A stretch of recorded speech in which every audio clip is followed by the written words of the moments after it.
On December 6, 2021, on the Appin Road near Campbelltown, 2 koalas were hit by cars in separate incidents. One koala was completely smashed and killed near Beulah Reserve. This koala was hit by a car just after midnight. A witness saw it tumble off the road and the car drive on. In the morning, it was located in an adjacent tree. Highly distressed, it then climbed into this tree. These WIRES volunteers are extremely professional. I know this because in a past life I used to look after captive koalas and handle them on film sets. These women have minimised stress to the animal. They know what they're doing and they do it well.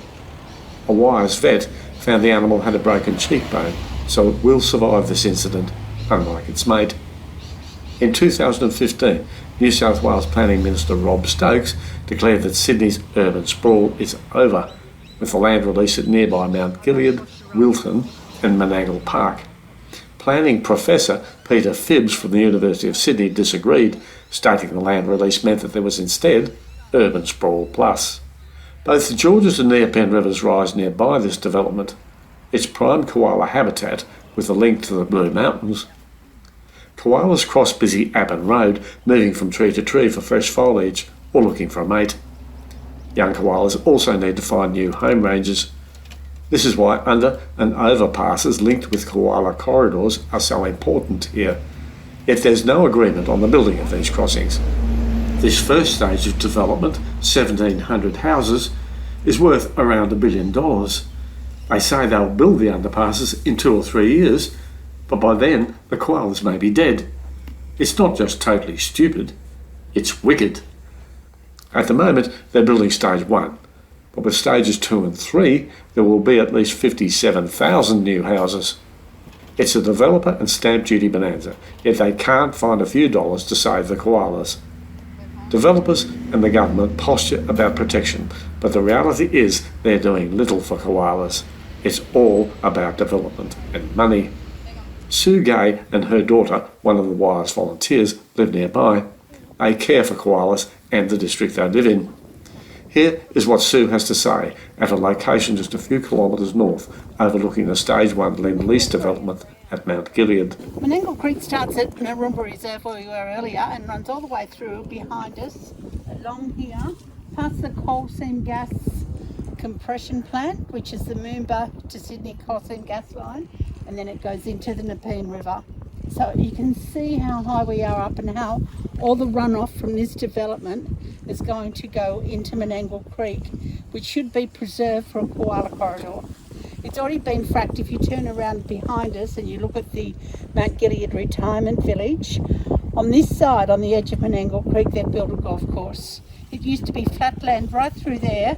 You could see all the way to Appin Road. It's actually been illegally dumped with truckloads of fill from that estate. It's been in, it was reported on The Guardian about 8 weeks ago. Who's the dumper there? The dumper is a fellow, should I say names? Go ahead and we can cut it out later. His name is... So it's a known case and he's on the... Yeah, and what's those things where they go offshore? You know, those... Shelf companies. Yes, offshore yeah. shelf companies. I nearly said his name then. Doesn't matter, that's all right, that's fine. Sinclair. Now, he's got a code name for koalas. He's told all those fellas that were doing all that construction there, if you see a Nigel and you get rid of a Nigel, any of you who've got a shooter's licence will pay you handsomely. That's the code name for koalas. That's the code name, Nigels, for that retirement village, because they keep appearing in there all the time. Because it used to be the corridor. Yeah, it used to be corridor. He's completely and utterly wrecked it, and he's just dumped. In the the big court case, it went to, what's the big court? Supreme Court. I think it went there 3 times. This dear old lady who owns a little bit of land in there, little corridor that you can hardly see, she won. She beat Singer. Yeah. Yeah, so I don't know what's going to happen. So that inevitably blocks that whole corridor. That blocks a corridor for corridor A because of that crap that's in there by him. Yeah, you can see the road. It's not his road even. It's not his land. That little bit up this end. Yeah. So where's 22A? Is that just here? Yeah, I think it is, isn't it? 22A's there. Yeah. And then they plan to bring it through here, but I don't know how. Jacob Bloom owns that land over there, and he's a property developer, so I don't know how that's all going to work. And then this is all stage 2. There's a beautiful old mill that goes back to colonisation. That's a house in the homestead, 1811, and it's still intact. 1811, and it's still standing. There's stuff in there Francis Greenaway designed. We don't know whether it was built by him, but we know it was definitely designed. So the treasures that are on this property, not just even the homestead, are just, they're a hidden gem that no one knows about. The beautiful, you can't see it from here, but all through the back down the bottom there runs the Upper Canal. Now the Upper Canal is one of the most incredible engineering feats ever in this history of this state.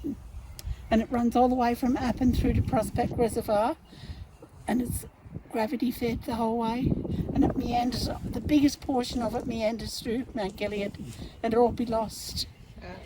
And it still uses, it's still water gets pumped from there to Prospect, yeah. And down here on this side here, see that dam down there? That is the first attempt at water conservation in Australia ever. So you've got, as where we're standing, you've got obviously tens of thousands of years of Indigenous history. You've got colonial history, so plus the biodiversity. So on all those counts, this should be somewhat protected land, you would think. Preserved for so many ways, but then you put the property developer in there and he gets his own way. Yeah. But also I think the other issue is that this was meant to be like the air conditioner for Sydney. This was meant to stay green so that Western Sydney doesn't get too hot. If you go back to the Tri-Cities plan, which was in the 1970s, it was Campbelltown, Appin and Camden were the 3 Tri-Cities. They were knocked back. It took from the 1970s to 1994 for it to be completely disbanded. It went under the name of MacArthur Development Board, and because of the prohibitive cost of infrastructure, the damage to our environment, the scenic, beautiful rural vista, it was squashed. This land is your land, this land is my land, from Franklin River to Thursday Island, from Monkey Maya to Byron Bay. Don't let them take our trees away. Back at Appin, just 5 kilometres southwest of where we saw the koala, is the site of the 1816 Append Massacre, where at least 14 Aboriginal men, women and children were killed when soldiers under the command of Captain James Wallace shot at and drove a group of Aboriginal people over the gorge of the Cataract River, an event that still resonates today. Developer Walker Corporation owns 83% of Appin and has been working with Planning Minister Rob Stokes under the Urban Task Force. Parts of the Appin development have been fast-tracked because of COVID recovery, despite Council knocking it back twice. What these people here are concerned about is another massacre of their environment and the koalas that inhabit it. Rob Stokes plays a major role in this.